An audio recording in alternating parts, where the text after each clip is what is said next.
Hi everyone, it's day 2 and it's late in the night right now. But anyway, we took it up as a challenge. I want to keep it that way.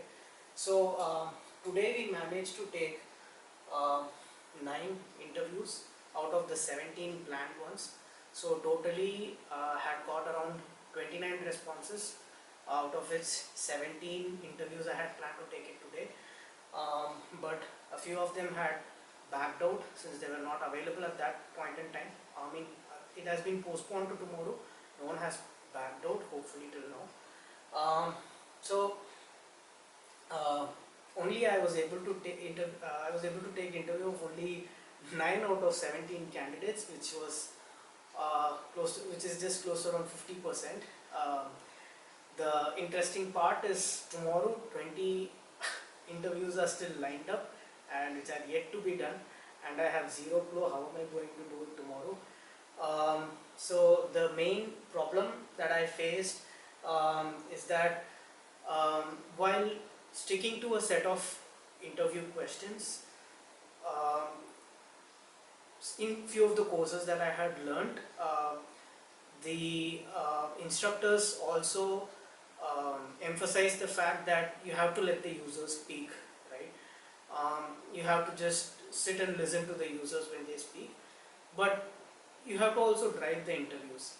Um, Maybe I think I failed in it, I'm not sure, but um, what exactly happened was, for an interview which I had planned for around 15 to 20 minutes, which I expected might go max to max up to 30 minutes, went to almost 45 minutes, and in some cases it went even up to 1 hour, which is well beyond the time that I expected it to complete. Um, but yeah, the one thing that I still feel missing, or um, I'm still confused, is to stop whether to stop the user when you feel that he's getting a digressed, and bring him back into the field and driving the interview the way you want it, or just let the user speak and just listen to him. Because one thing I felt while taking the interview was that, which I experimented with one of those people, one of the interviewers, was that if I try to break the flow of that interview by saying that, by giving a different angle to it and bringing them into the field, um, they are breaking that flow, which I don't want to happen. So I felt it was better to give some more time, even if it was needed, and then let the user speak and just listen to them and get some key insights. And I got a very good amount of insight, so which I'm very much happy about. So first, talking about some of the key things that I did today, I plotted all the so in the Google Forms that I had sent out, one good thing I feel I have done is that I had asked people to mark what times they were available, time slots, 1 hour time slots, from 8 a.m. to 8 p.m. Till actually 10 p.m. I extended it to 10 p.m. and 2 hours, I extended to 2 hours, and it practically got extended to another 2 hours, which is a different story altogether. But the one good thing that actually happened was that since there were people were able to mark or select multiple time slots, it was very much helpful for me to see who are all the interviewees who are available only for limited time slots. First mark them, and then mark the rest of them, which helped me actually ensure that there are not much overlaps between multiple interviewers at once, and gave me a lot of clarity. So the first initial half an hour that I spent on classifying these people helped a lot. So that was one. And second, while continuing with the key interview questions that I had prepared yesterday, one thing I felt was that it felt a lot I didn't feel the depth into those questions, and I felt it was a lot superficial. So what I then did trying was to have a specific set of hypotheses for each individual question that I want to test, and then framing a question based on that hypothesis, making sure that it is also not a direct way of you know, bringing a question to the user.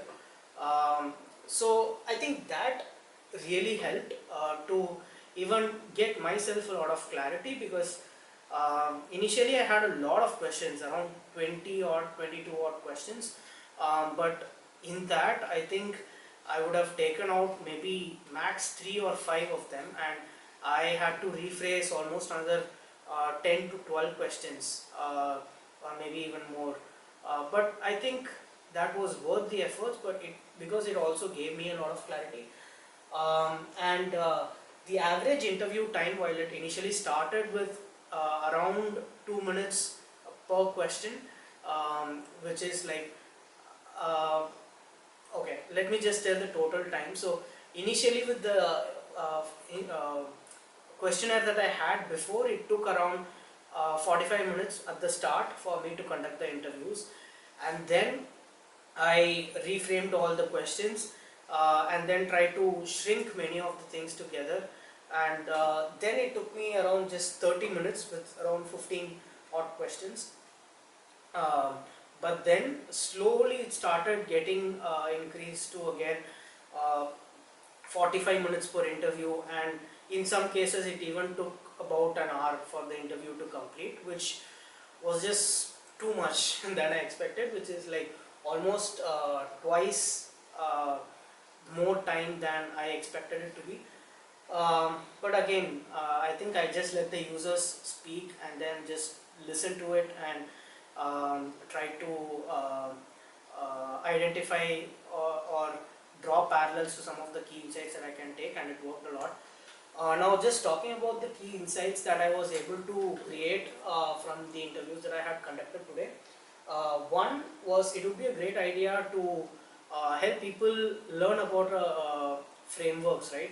Many of them, at least myself, maybe this is something specific to me, and I also listened to a couple more people telling the same to me, that um, frameworks is something that they felt difficult to remember or try to um, use actually, on how to exactly use while um, in a practical scenario. So if there is some sort of a gamified way to help them remember that frameworks, remember those frameworks, I think it would be great. So one example for me that I can think of is the double AAA double R framework, which is usually told, and then thanks to Tanay Kedia, the one that I remember is AAA E triple R, awareness, acquisition, activation, engagement, retention, revenue, referral. So I only remember based on those keywords, right? So, but many people even are difficult to remember it intuitively. So my hypothesis was that having a game to help people understand frameworks in a better manner would be a lot more helpful. But on the contradiction, I also saw a lot of other users who said they never use any sort of frameworks, and they even criticized those frameworks. So I think that's a hypothesis which is still on hold. Maybe I need to further drill down on it a little bit. But this, the case studies and real life scenarios. So one specific user told me about her mentor and how her mentor gave her real life scenarios on what kind of people based issues she faced in office and how she overcame that as a product manager, and other product related issues. While these didn't help her in not yet in real time in her actual professional work, it did help her a lot while clearing interviews. And for many people who are just trying to still clear interviews, who still have those power in them, I think uh, helping people understand through real life case studies would help a lot.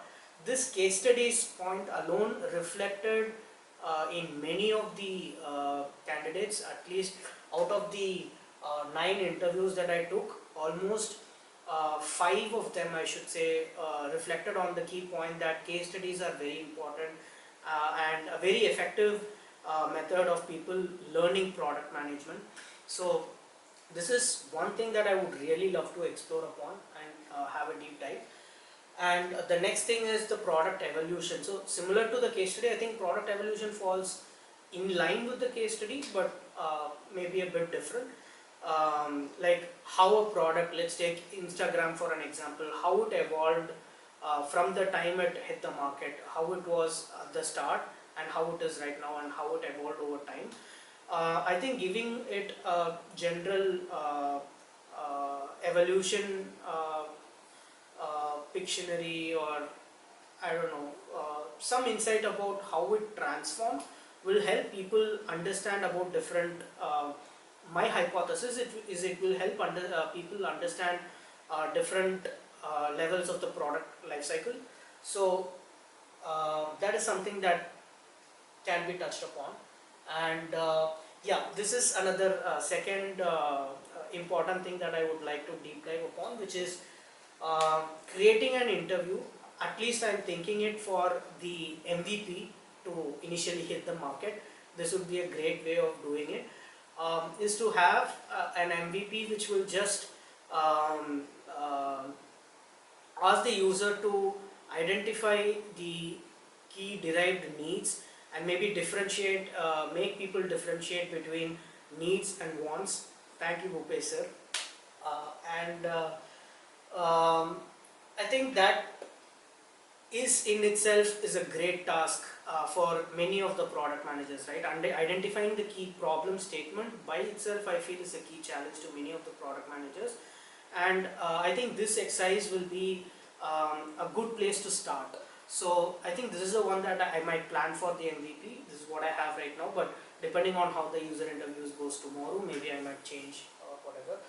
And similarly, product analytics is one thing which 2 other user interviewees touched upon, that having gaming experience to help people understand how to analyze data, how to use different tools, and how to gather insights would go a long way. So that is something that we can touch upon later. And this is one key aspect which a person who is actually a course creator for these cohort-based product management programs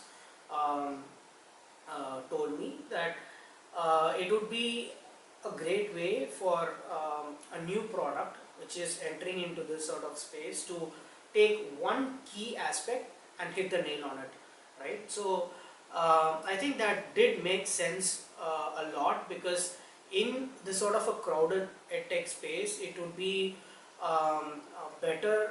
And the way that I had the product planned out was, it was not just for the key people which are the aspiring product managers, but the secondary user personas that I had in place were the course creators, were the recruiters, and the current product managers. So very key aspects which are the course creators and the recruiters are, first, for the course creators, I wanted them to enable I wanted to enable them with a tool to help them teach concepts in a gamified way inside their cohort based training. That was one. And second, for the recruiter, I wanted to enable or help them assess a candidate's performance in a holistic way. And I think one key example that the same person who took the who helped me with the course interview gave me an example of Appraised. Okay, so I think the battery ran out. Thankfully, I had a spare battery, so here I am. So the point that I was clarifying that uh, one of the key people who takes cohort-based product management courses had this suggested me appraised uh, platform where it helps people understand from a holistic level of how they perform in different aspects. So, which is something that I should try exploring. But I was thinking something similar on those lines. But one key thing that I had in mind was the PUBG game, wherein initially, I don't know now whether is it still there or not, but it used to give a chart of how you performed on different aspects. And I think if I can give some sort of a chart to help someone understand how they perform, it will be an instant feedback as well as very well structured feedback, which people can use very well. So that is something that I just had in mind. So coming back to this, um, so taking one aspect and hitting the nail on it is something that he suggested, that I'm still thinking how to do it. And yeah, so again, one more thing which resonated across 2-3 people was to have matrices for specific industries, since they felt that uh, while one or two said that it might change for B2B or B2C industries, a few of them also said that it might be for different industries as well. And I think different matrices for different industries makes practical sense. Like for an example, for Flipkart or Amazon, it will be an average order value, but it might be something completely different for a different sort of an app, right? So industry specific matrices will also be there, and there will also be some key matrices which are common across different industries or different platforms. So giving people a holistic view of how these matrices can be framed for different industries and how they can play with these metrics will, I feel it's a hypothesis that it will help them a lot. That is something to be tested. And yeah, so this is one thing which I thought of randomly, it just came as a random thought. So Duolingo, I think many people will be familiarized, would have already been familiarized with the Duolingo app, which helps people learn a new language in a fun and interactive way. So positioning my new app that I'm trying to develop as a Duolingo for learning product management would help people easily resonate with the product that I'm trying to develop. And I think that is what I'm still trying to develop. Maybe or maybe not, that we can only know after the 3-week product build challenge. So yeah, that's an interesting way of positioning it, and this is something that will stick onto my mind.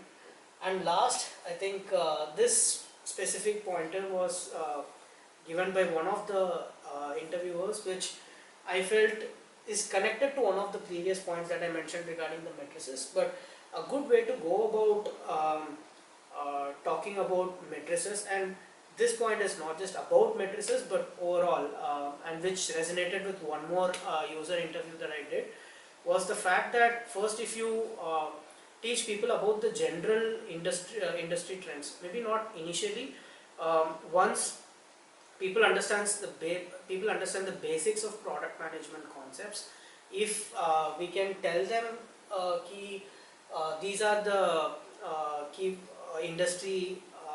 industries that are typically present, or how it is classified, and how product management works across these different industries.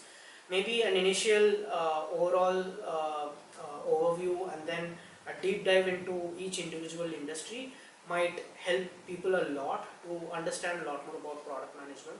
So that is again one of the hypotheses that I have now, based on insight that I have. I don't think this is a hypothesis, this is just an insight that I got from some of the key interviewees. So yes, I think that is it for today, and I think the video by itself would have exceeded more than 15 minutes. Hopefully not, but sure. Thanks a lot for viewing this video. Please like, share, comment, and subscribe if you like the video. Also, take a look at the Notion document that I would have attached below this video, which will contain a list of the entire thing of what I'm trying to do, the time-based activity, each hour, what I planned versus what I achieved, as well as some of the key highlights. And one thing I would love to hear from you guys is uh, about the user interviews again. Tomorrow I have 20 user interviews lined up from 8 a.m. to 10 p.m. and I'm pretty sure it will extend. Hopefully it doesn't extend. So again, if I have any good way of reducing the interview time to 30 minutes or so, that would be really helpful. So if you guys have any feedback or suggestions to help me do that, that would be really helpful. And basically I want to know whether should I just let the user talk and not disturb him, or drive the interview based on the way that I want it to be, or um, a different way. I don't know. If you think it should be a different way, comment what you think it should be. Yeah, so that's it for today. Thank you guys for watching. See you tomorrow.